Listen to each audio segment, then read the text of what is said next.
नमस्कार and welcome to सर उठा के जियो tales brought to you by HDFC Life. ये जो सोच है सर उठा के जियो, इस सोच से कई लोग प्रेरित होकर अपनी जिंदगी बदलना चाहते हैं और वो हमसे पूछते हैं कि क्या लाइफ इंश्योरेंस हमारे लिए सही है।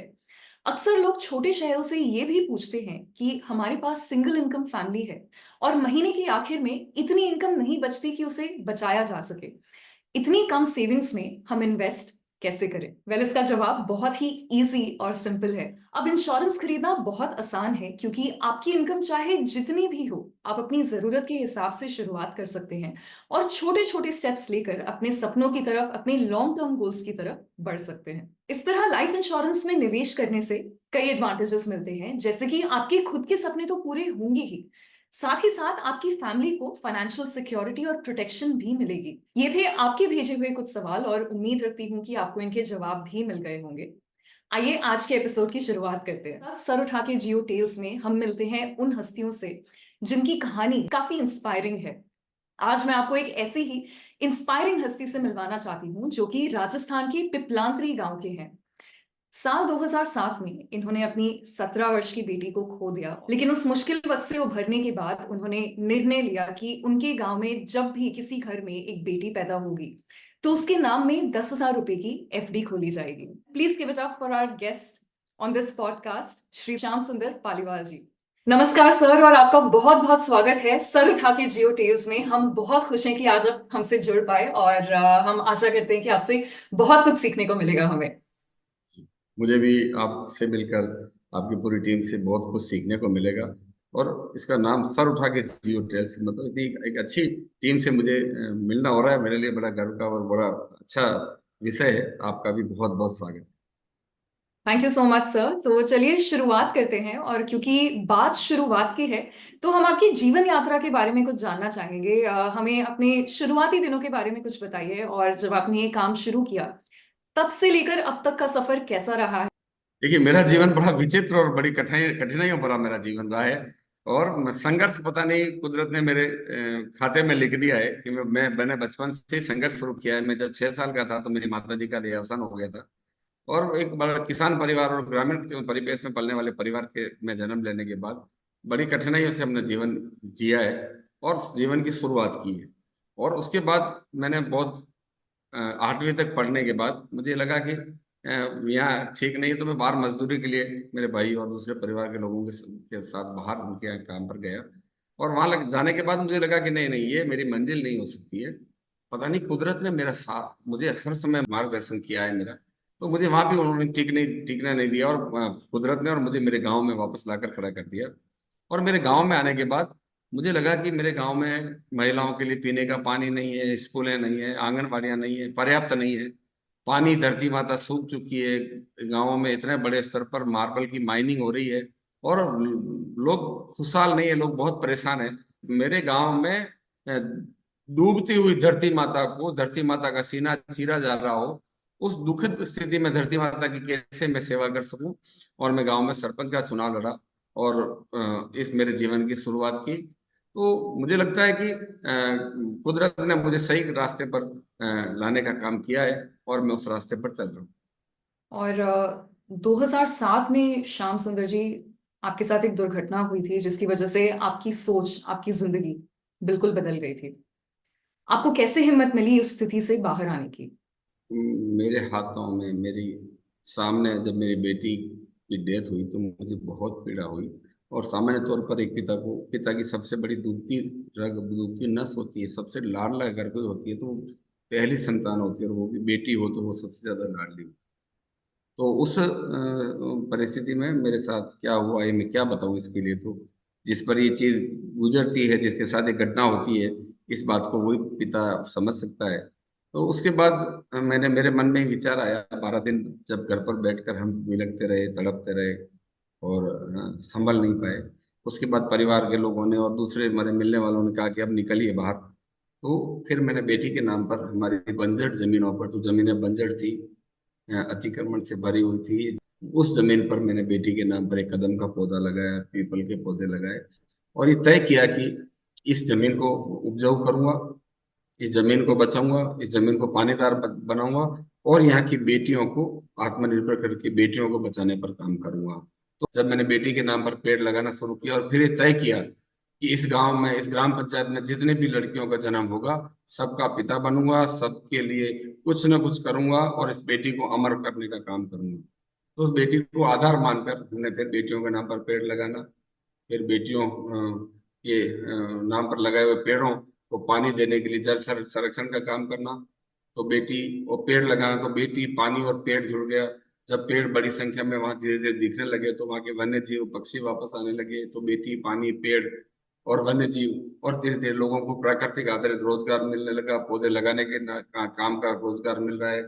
फिर हमने बहुत बड़ी संख्या में वहाँ 50,000 बांस लगाए, 50,000 आंवला लगाए, और एक हमारा गांव धीरे धीरे आदर्श गांव बन गया। उसको देखने के लिए बड़ी संख्या में लोग आने लगे। और इस गांव का नाम जब सरकारों की नजर में आया तो सरकारों ने भी वहां पर पानी की स्कीमें, वहां पर स्कूलें खोलना, आंगनवाड़ियां खोलना, सड़कें बनाना, ये सब काम धीरे धीरे हो गया। पर एक पवित्र काम जब हमने किया कि बेटी के नाम पर पेड़ लगाएंगे, तो फिर अपने आप पानी भी रुकने लगा, आवश्यकता के अनुसार पेड़ भी लगने लग गए, स्कूलें भी होने लग गई, पानी वाटर सप्लाई की स्कीमें भी होने लगी, और सब काम उस बेटी को आधार मानकर जब हमने किया, तो उस बेटी की कृपा से, इस प्रकृति की कृपा से हमारा सबका जीवन, गांव के लोगों का सफल होगा और सुधर रहा है। जी। और मुझे ये भी मालूम हुआ है कि जब भी पिपलांत्री में एक बेटी पैदा होती है तो उसके नाम पर 100 तकरीबन 100 पेड़ लगाए जाते हैं, क्या ये सच है? हमारी ग्राम पंचायत में हमने कई तरह के नवाचार किए हैं। हमने गांव की बेटियों के जन्म पर, उस बेटी की स्मृति में, किरण की स्मृति में, हमने तय किया कि इस गांव में जितनी भी बेटियों का जन्म होगा, हर बेटी के नाम पर हमारी बंजर जमीनों पर, हमारी कॉमन लैंड, उस रिजर्व लैंड को बचाना है। तो उस पर हमने हर बेटी के जन्म पर 111 पौधे लगाना तय किया। और फिर जब बेटियां बड़ी होने लगी तो बेटियां अगले साल से ही उस पेड़ को राखी बांधकर एक मैसेज देगी कि यह पेड़ मेरे माता पिता ने मेरे जन्मदिन पर लगाया था, और मुझे भी जन्म मेरे माता पिता ने दिया, इस नाते पेड़ मेरा भाई है। पहले पेड़ को राखी बांधकर उसको बचाने का संकल्प लूंगी, और उसके बाद मेरे भाई को राखी बांधूंगी। इस तरह की परंपराएं हमने शुरू की है, जो आज पूरे देश और विश्व के लिए, विश्व में अपनाई जा रही है, और उसको विश्व के लिए आदर्श बन रही है। बहुत ही खूबसूरत भावना है ये सर, और ये जान के बहुत खुशी हुई कि पिपलांत्री में प्रकृति को इतना महत्व दिया जाता है। अब मैं आपसे एक और चीज ये पूछना चाहती हूँ कि आपने जब अपना काम शुरू किया, आपने जब ये सफर शुरू किया, तो क्या आपको किसी तरह की चुनौतियों का सामना करना पड़ा? मुझे बहुत ही गर्व होता है जब देश के प्रधानमंत्री जी ने मुझे पूछा कि आदर्श गांव पर कैसे काम किया जाए। तो देखिए, मैंने एक विषय को लेकर काम किया, और मैंने अपने आप को सबसे पहले इसके लिए ठीक किया। मैं इतना ईमानदारी से काम करूंगा कि मैं मेरे घर से कुछ नहीं लाऊंगा, मेरे घर कुछ नहीं ले जाऊंगा, मेरा घर, परिवार, मेरे काम धंधे, मेरी खेती बाड़ी से चलना चाहिए। और मैंने गांव वालों को भी एक प्रतिज्ञा दिलाई कि खुद ही को कर बुलंद इतना कि खुदा खुद तुझसे पूछे तेरी रजा की। आप इस तरह का काम कीजिए, इस नीति बनाने वाले, पॉलिसी मेकर आपसे आकर पूछे कि हमने योजना तो पूरे देश के लिए बनाई थी, पर ये आपके गांव में इतनी सुंदर कैसे दिखती है। तो इसमें आपका आपका सहयोग होना चाहिए, आपकी जन सहभागिता होनी चाहिए, आपका कंट्रीब्यूशन होना चाहिए। परेशानियां तो कई तरह की आती है, आप किसी भी तरह का काम करोगे परेशानी आ जाएगी, पर जन समुदाय को विश्वास हो जाता है और फिर आपके साथ जुड़ जाता है, तो फिर परेशानियां गौण हो जाती जी। और मुझे ना एक कहावत याद आ रही है कि हम अकेले ही चले थे जनाबे मंजिल, मगर लोग साथ आते गए और कारवां बनता गया। मुझे लगता है विश्वास की कहानी कुछ इसी तरह की होती है कि आप बस चलते चलिए और आगे का रास्ता अपने आप दिखने लगेगा। अब ना मैं आपका ध्यान एक और तरफ आकर्षित करना चाहती हूँ, फाइनेंशियल प्लानिंग की ओर। और आपके अनुभव में छोटे शहरों में लोग फाइनेंशियल प्लानिंग के बारे में कितने जागरूक हैं? है। हर गांव में आज सरकार स्कूलें खोल रही है, आंगनबाड़ियां खोल रही है, हर घर में नल से पानी दिया जा रहा है, हर गांव में, हर घर तक एम्बुलेंस, फायर ब्रिगेड पहुंचे, इस तरह की व्यवस्थाएं हो रही। तो निश्चित तौर पर इसमें बदलाव आ रहा है, बहुत बड़े स्तर पर हमारा देश बदल रहा है। और इस बदलते हुए समय में, इस बदलते हुए देश को आवश्यकता है हमारी इनकम में से कुछ बचाकर उसको सेव करने की। लोग इसमें पूरी तरह जागरूक है। और मेरा तो आपके माध्यम से सभी को यही आग्रह है कि हमारी कमाई में से, हमारी इनकम में से जितना भी हो सके, हम हमारे भविष्य को संवारने के लिए, हमारे बच्चों के भविष्य को संवारने के लिए हम उसको जमा करें, और ऐसी पॉलिसी देखें जिससे आगे आने वाले समय में बच्चों को आगे बढ़ने में सहायक साबित हो। और इस पर हमने काम किया है। हमारे गांव की बेटियां, जहाँ पर हर बेटी के नाम पर 31,000 रुपये, 21,000 गांव वाले इकट्ठा करके देंगे, 10,000 उसके पिता देगा।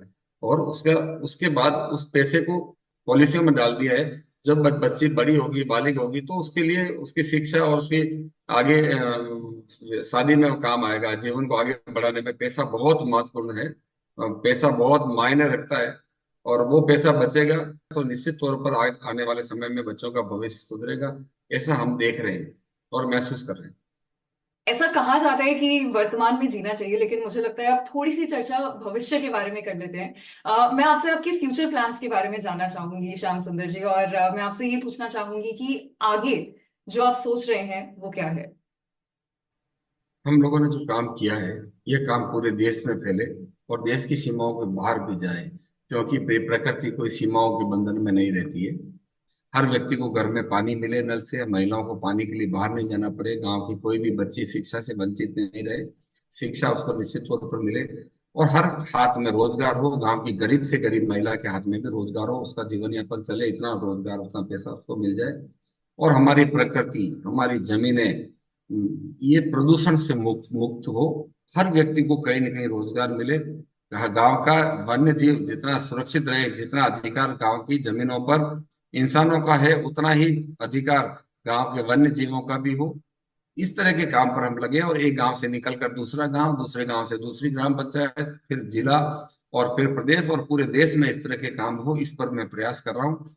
और बहुत बड़ी संख्या में लोग हमारे यहाँ आकर, लगभग 200 लोग रोज आ रहे हैं, सीख रहे हैं। कश्मीर से कन्याकुमारी तक के सरपंच और जनप्रतिनिधि, किसान आकर हमारे यहाँ सीख रहे हैं। और मुझे भी इस काम के लिए जगह जगह बुलाया जाता है, आईएएस ट्रेनिंग के लिए, आईपीएस की ट्रेनिंग, फॉरेस्ट सर्विस की ट्रेनिंग है। मैं मानता हूँ कि हमने जो कर लिया है वो सिर्फ एक गांव में करने से काम नहीं चलेगा। जब तक पूरे देश में इस तरह के काम नहीं होंगे, तब तक हम सुरक्षित नहीं हो सकते हैं, हम प्रदूषण से मुक्त नहीं हो सकते हैं। और इस पर मैं काम कर। बिल्कुल सर, एक बार फिर आपका बहुत बहुत शुक्रिया हमारे साथ जुड़ने के लिए सर उठा के जियो टेल्स में। हमें बहुत खुशी हुई कि आज आप अपनी कहानी हमारे साथ शेयर कर पाए। तो ये थी कहानी हमारे गेस्ट श्याम सुंदर पालीवाल जी की, और इनकी कहानी हमारे लिए सचमुच प्रेरणादायक है। अब यहाँ सर उठा के जियो टेल्स पे हम आपकी कहानियां सुनना चाहेंगे, यानी कि हमारे दर्शकों की, हमारे श्रोताओं की। Your stories of bouncing back from tough situations, those moments in your life when you face challenges head on and emerge stronger. अगर आपके लाइफ इंश्योरेंस से जुड़े कोई भी सवाल हैं, कोई भी क्वेरीज हैं, तो आप हमें लिख सकते हैं, और आप हमारे साथ अपनी कहानियां भी शेयर कर सकते हैं हमारी ईमेल आईडी sukjpodcast@hdfclife.com पर। आज के एपिसोड के लिए बस इतना ही। मेरी मुलाकात होगी आपसे अगले एपिसोड में। And remember, the best way to bounce back from adversity is to stay prepared for a secure future. And with that, it's a wrap on this episode of Sar उठा के जियो टेल्स। C you.